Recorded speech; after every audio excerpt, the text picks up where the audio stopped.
എനിക്കെന്റെ ഏറ്റവും അടുത്ത സുഹൃത്ത് എന്ന് തോന്നുന്ന കുട്ടിയായിരിക്കണം എന്റെ ഭാര്യ. ഇപ്പോ ഞാൻ എടി എന്ന് വിളിച്ചാൽ എന്താടാ എന്ന് തിരിച്ചു ചോദിക്കുന്ന ആളായിരിക്കണം. എന്റെ അമ്മച്ചി അങ്ങനെ ആയിരുന്നു. എന്നിട്ട് അപ്പം തല്ലിക്കൊന്നു.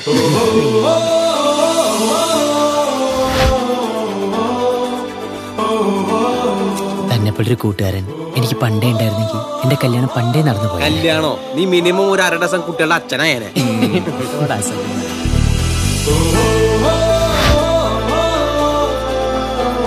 ഞങ്ങളൊക്കെ കൊട്ടേഷൻ ബസ് സ്റ്റാൻഡിൽ തട്ടുകട നടത്തുന്നത്. എല്ലാവരും രജിസ്റ്റർ ചെയ്യാൻ വന്നതാണ്. ഈ തിരക്കുപിടിച്ച ജീവിതത്തിനിടയിൽ കല്യാണം കഴിക്കാൻ മറന്നുപോയി. ഈ ബീഫ് ഫ്രൈ ചെയ്യുന്നതിനിടയിൽ ലൈഫ് ഡ്രൈ ആയതറിഞ്ഞില്ല.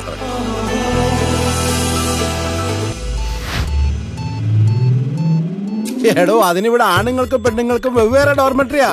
അത് നന്നായി. ഇല്ലെങ്കിൽ കല്യാണത്തിന് മുമ്പേ ഇവിടെ നഴ്സറി സ്കൂൾ തുടങ്ങേണ്ടി വന്നിരുന്നു. അച്ഛാ, ഞാൻ ബ്രിട്ടീഷുകാരനല്ല സത്യാഗ്രഹം ചെയ്ത് തോപ്പിക്കാൻ. ഇസ്ലാം കാര്യങ്ങൾ എത്ര? എന്താ ഇസ്ലാം കാര്യങ്ങൾ എത്ര? ഓപ്ഷൻസ് തരാവോ? എന്ത്? എന്തോ പ്രാർത്ഥിച്ച് 1-2 ലാർജ് അടിക്കണ സങ്കല്പിച്ച